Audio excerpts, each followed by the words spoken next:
And I want to start my speech by quoting what the Supreme Leader, not of the BJP, but of the modern interpretation of the ideas of the RSS has to say about the Constitution of India and about how he thinks India should be run. The worst thing about the Constitution, the worst thing about the Constitution of India is that there is nothing Indian about it. Manusmriti is that scripture which is most worshipable after Vedas for our Hindu nation, and from which our ancient times have become the basis of our culture, customs, thought, and practice. This book, for centuries, has codified the spiritual and divine march of our nation. Today, Manusmriti is law. These are the words of Savarkar. Mr. Savarkar has clearly stated in his writings that there is nothing Indian about our Constitution. He has clearly stated that the book India is run by should be superseded by this book. And this is what the fight is about. Now, it's nice that all of you are so-called defending the Constitution. But I want to ask you, do you stand by your leader's words? Yes. Do you support your leader's words? Because when you speak in Parliament about protecting the Constitution, you are ridiculing Savarkar. You are abusing Savarkar. You are defaming Savarkar. I'd like to quote also in Hindi. Bharat के संविधान के बारे में सबसे बुरी बात तो यह है कि इसमें कुछ भी भारतीय नहीं है। भारत के संविधान के बारे में सबसे बुरी बात तो यह है कि इसमें कुछ भी भारतीय नहीं है। यह आपके नेता ने कहा था, जिसकी आप पूजा करते हैं। Speaker sir, I described in my first speech the idea of a battle taking place. I described the Mahabharata, described Kurukshetra. There is a battle taking place today in India. And on this side are the defenders of the idea of the Constitution. And from each state we have one. If you ask us Tamil Nadu, we will tell you Periyar. If you ask us Karnataka, we will say Basavana. If you ask us Maharashtra, we will say Phule ji, Ambedkar ji. If you ask us Gujarat, we will say Mahatma Gandhi. आप speaker को You praise these people. You praise these people hesitatingly because you have to. But the truth is that you want India to be run the way it used to be run. जैसे हिंदुस्तान पहले चलाया जाता था, वैसे ही आप हिंदुस्तान को चलाना चाहते हो। मैं बता रहा हूं, आ रहा हूं। पेशेंस रखिए थोड़ी, इतना एक्साइटमेंट नहीं होना चाहिए। स्पीकर सर, जब मैं छोटा था दिल्ली में, स्पीकर सर, दिल्ली के चारों ओर जंगल हुआ करता था। जो आज यहां रहते हैं उनको ताजुब होगा कि एम्स के बिल्कुल बगल में जंगल शुरू होता था। जहां रेलवे म्यूजियम है वहां पे जंगल शुरू होता था। वैसे ही जंगल में, दोनों नॉर्थ और साउथ, वैसे ही जंगल में हजारों साल पहले एक युवा, 6-7 साल का युवा, हर रोज सुबह उठ के 4 बजे उठ के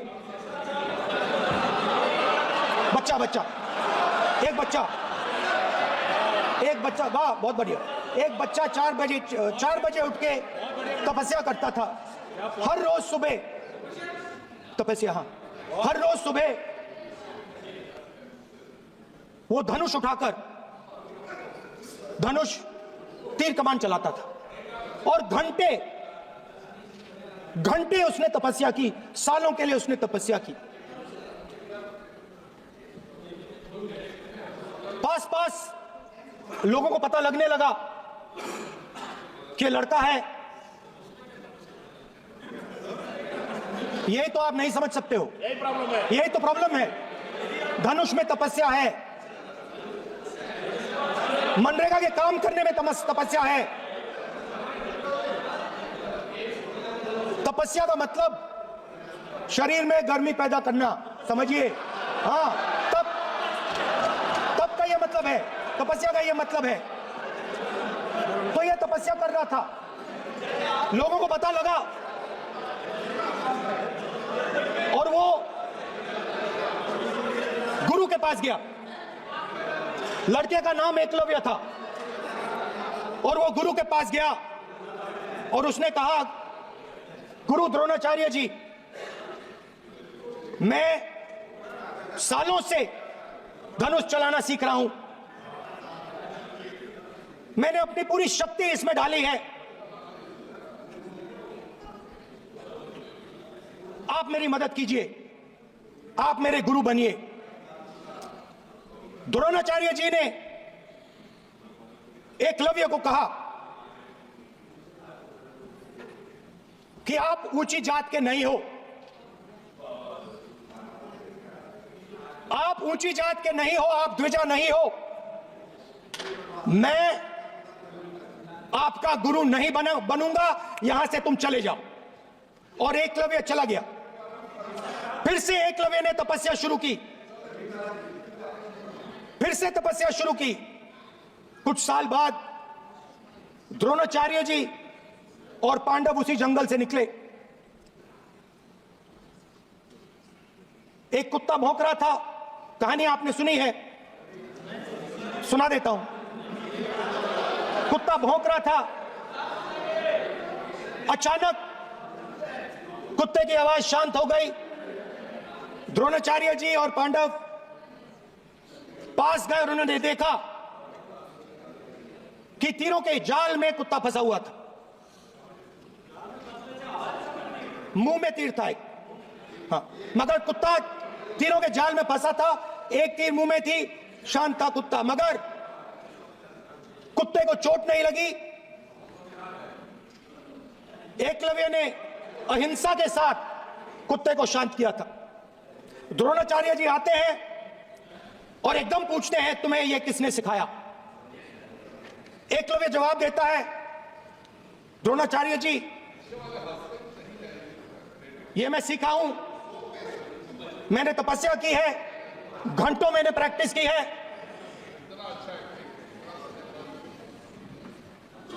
आपने मुझे गुरु बनने से मना किया था, तो मैंने एक मूर्ति, मट्टी की मूर्ति सामने रखी और मैंने प्रैक्टिस की और मैं सीखा। द्रोणाचार्य जी खुश नहीं हुए। द्रोणाचार्य जी ने एकदम कहा, तुम्हें मुझे गुरु दक्षिणा देनी है। नहीं नहीं, ये आपकी स्टोरी है, ये आपकी स्टोरी है। मेरी स्टोरी है कि द्रोणाचार्य ने पूछा,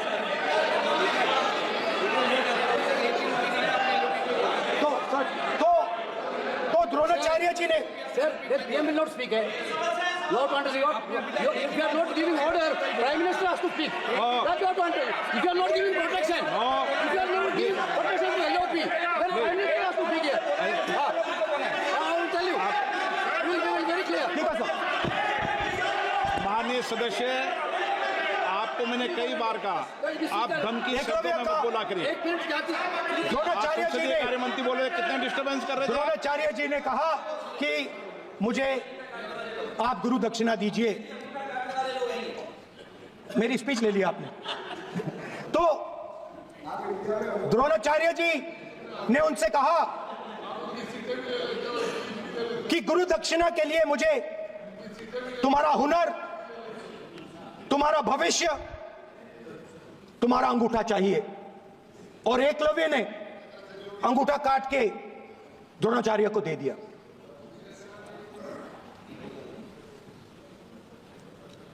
ये अभय मुद्रा है। इसमें कॉन्फिडेंस, स्ट्रेंथ, निडरता कहां से आती है? हुनर से आती है, इस अंगूठे से आती है। ये लोग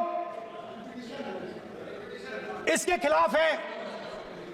जैसे द्रोणाचार्य जी ने एकलव्य का अंगूठा काटा, वैसे ही आप पूरे देश का अंगूठा काटने में लगे हुए हो। आप जैसे ही जैसे द्रोणाचार्य जी ने एकलव्य का अंगूठा काटा, वैसे ही आप हिंदुस्तान के युवाओं का, जैसे ही एकलव्य ने,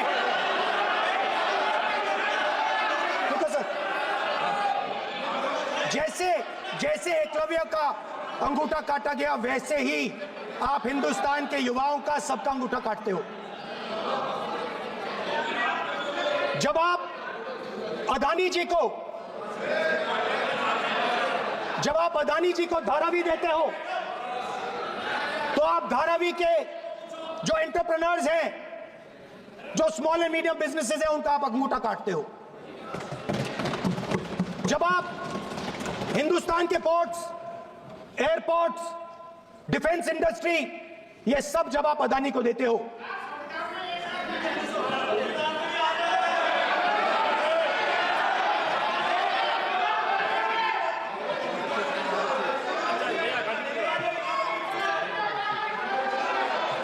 हिंदुस्तान के सारे जो फेयर प्ले बिजनेसेस हैं, जो ईमानदारी से काम करते हैं, आप उन सब का अंगूठा काटते हो जब आप अदानी की मदद करते हो।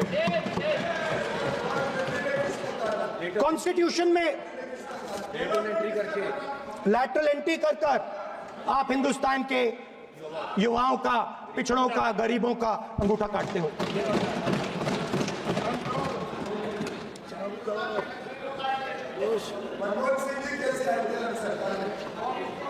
सर, स्पीकर सर, जैसे एकलव्य ने प्रैक्टिस की थी, वैसे ही हिंदुस्तान के युवा सुबह उठकर 4 बजे उठकर अलग अलग एग्जाम्स की तैयारी करते हैं। आपने देखा होगा, पहले हजारों युवा सुबह उठकर रनिंग करते थे, वेट ट्रेनिंग करते थे आर्मी में जाने के लिए। जब आपने अग्निवीर लागू किया, तो आपने उन युवाओं की उंगली काटी। जब आप पेपर लीक कराते हो, 70 बार आपने पेपर लीक करवाया है, तब आप हिंदुस्तान के युवाओं के अंगूठा काटते हो।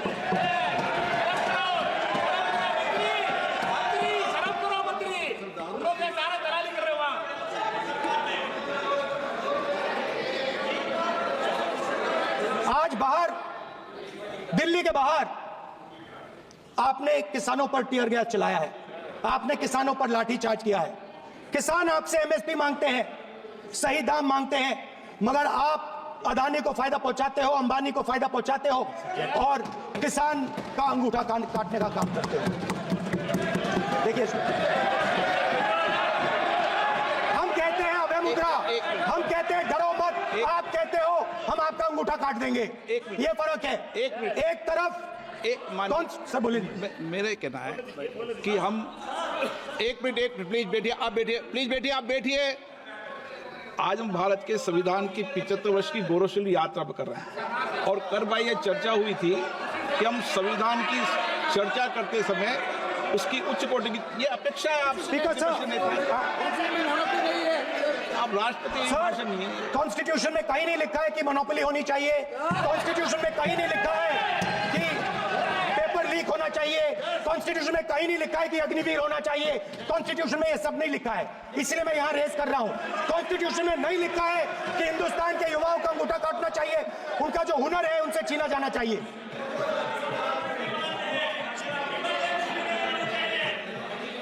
बैठे कर रहे हैं सर, 5 बजे अब भी बैठे करेंगे। अब कुछ नहीं होगा उसके लिए। 5 बजे देखिएगा, 5 बजे देखिएगा क्या करते हैं। स्पीकर सर, मिलेगा। मैं कुछ दिन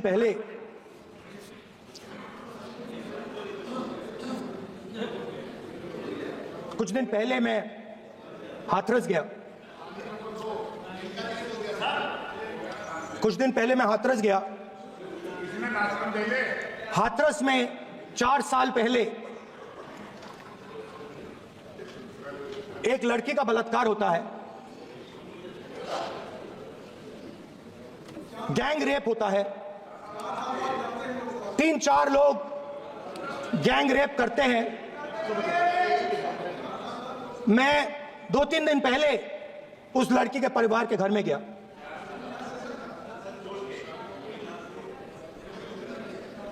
जिन्होंने गैंग रेप किया वो बाहर घूम रहे हैं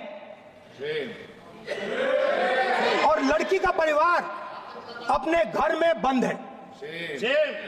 लड़की का परिवार बाहर नहीं जा सकता है। जो अपराधी हैं वो उनको रोज धमकाते हैं और वो बाहर घूमते हैं।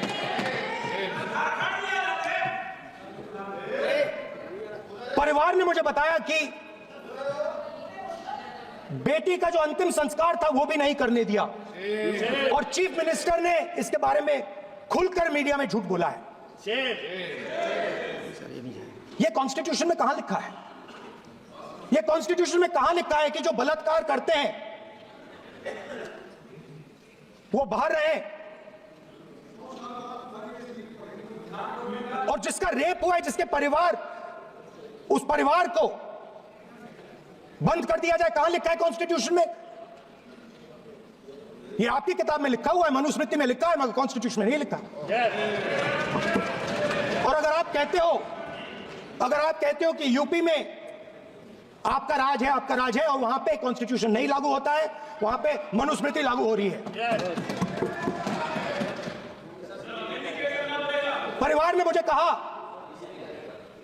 मुझे कहा कि यूपी की सरकार ने उन्हें वायदा किया था, कहा था कि हम आपका रिलोकेशन करेंगे, आपको कहीं और रहने की जमीन देंगे।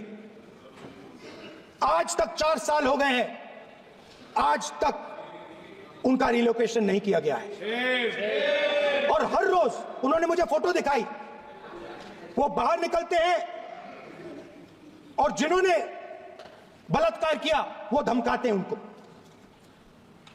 तो मैं इस हाउस में कहना चाहता हूं कि अंबेडकर जी के संविधान वाले लोग, इंडिया गठबंधन वाले लोग, हम सब मिलकर उस परिवार का रिलोकेशन हम करेंगे अगर आप नहीं करोगे।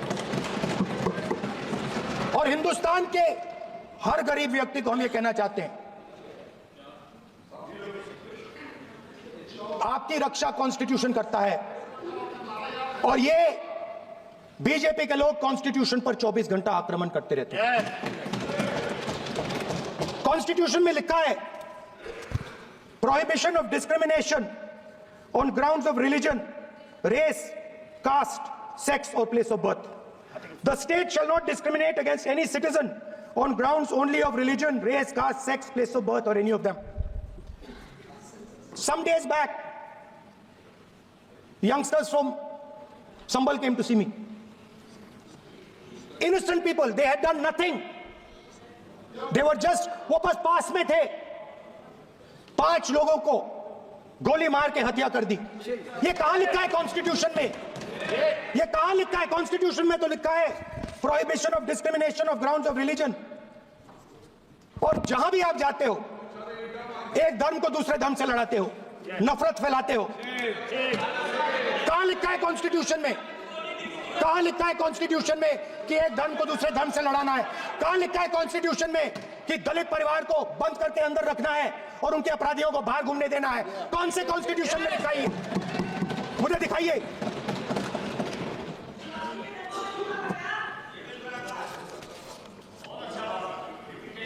स्पीकर साहब,